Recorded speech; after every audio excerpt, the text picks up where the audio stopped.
Hi, Caroline. Thanks for coming in today. How are you? Hanging in there. Okay, hanging in there. Um, so whenever you came in, we provided you with a couple of assessments to help kind of screen uh, the severity, I guess I could say, with anxiety and depression. Since you did mention whenever you called into us that you were experiencing issues with both of those, and that's what you were coming to treatment for. So, whenever you were filling out those assessments, did you have any issues? I think there were some times when I wanted to maybe mark something, but then I just overthought the question. Like, I got worried about, well, what if they didn't mean this? Or what if they meant that? Or maybe it was supposed to be this. And so I think that was my only really concern is that maybe I didn't always answer the questions like I was supposed to, I guess. Well, there's no right or wrong answer with these types of things. I would just encourage you to answer it as to how you perceive the question and then how it pertains to you.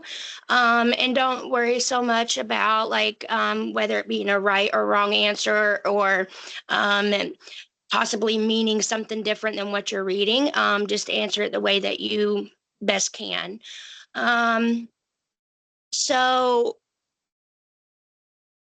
I do want to let you know that these tools are not necessarily meant to diagnose you with anxiety or depression. They're just used as a way to kind of get a baseline of how severe symptoms are for you with anxiety and depression, and then just kind of it also is a good tool to help monitor progress as we keep going.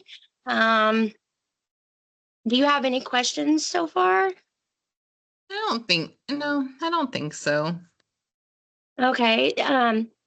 So I am going to go over the results with you. The first one is the anxiety inventory, and your score was a 24, which kind of falls in that moderate range. Um, do you agree with that score, or do you feel? I mean, probably, I think sometimes like one of the questions that was real interesting to me is like getting hot or sweating, which is like something I find myself doing and it bothers me sometimes because it like will seemingly come out of nowhere. And so that question I think surprised me because if I were just to go by like that question alone, like that happens multiple times a week. And so maybe like my body maybe knows I'm anxious, but my mind doesn't always, I guess. So, yeah, I mean, it made sense to me. I think it wasn't super surprising, but it's still aggravating. Like people ask me, like, why are you sweating? And I'm like, I don't know. I'm just sweating.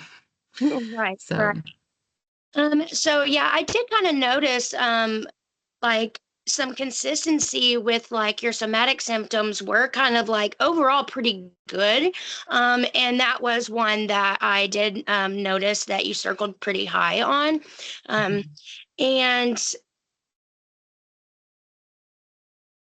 and some other things that I noticed that you tend to score high on was issues with indigestion, and then which is another physical symptom that you're Mhm. experiencing, and then your feelings of fear and worry were kind of elevated, but overall the rest of the scores weren't as high as those. Does that sound about right?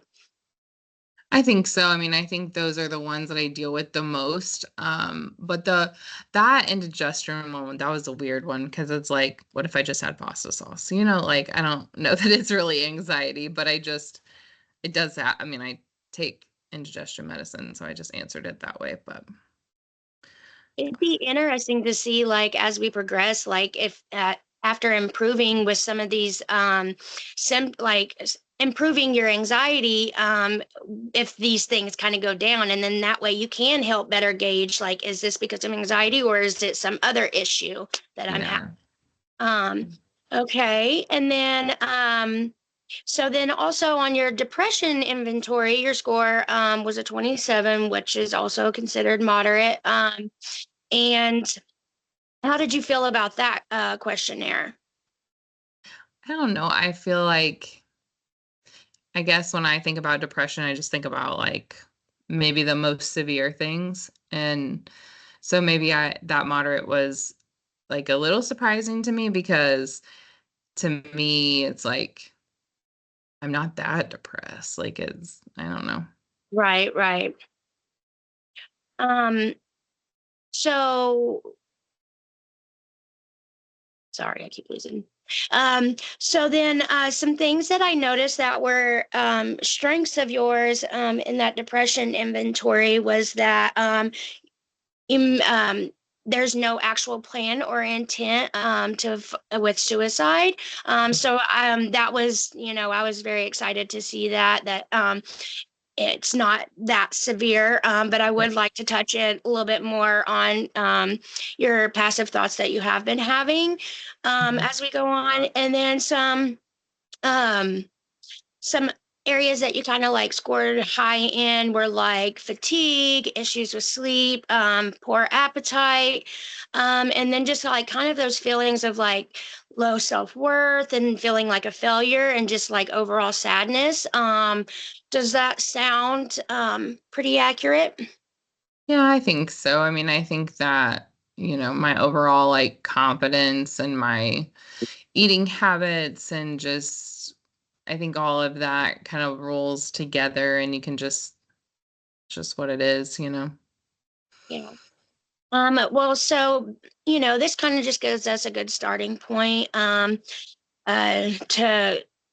put a plan in place for your treatment, and then kind of go from there. And then as we go on, I'll re-administer these so we can see how well you're progressing, and then, areas that we may need to work on or focus on a little bit more, not necessarily like work on. But so do you have any questions? I don't think so. I think I'm kind of just looking forward to knowing more about those symptoms and how I can, I guess, improve them. Well, we definitely have a good starting point, and I'm pleased to be able to work with you to help manage these things. Thanks, Thank Caroline. you. Thank you.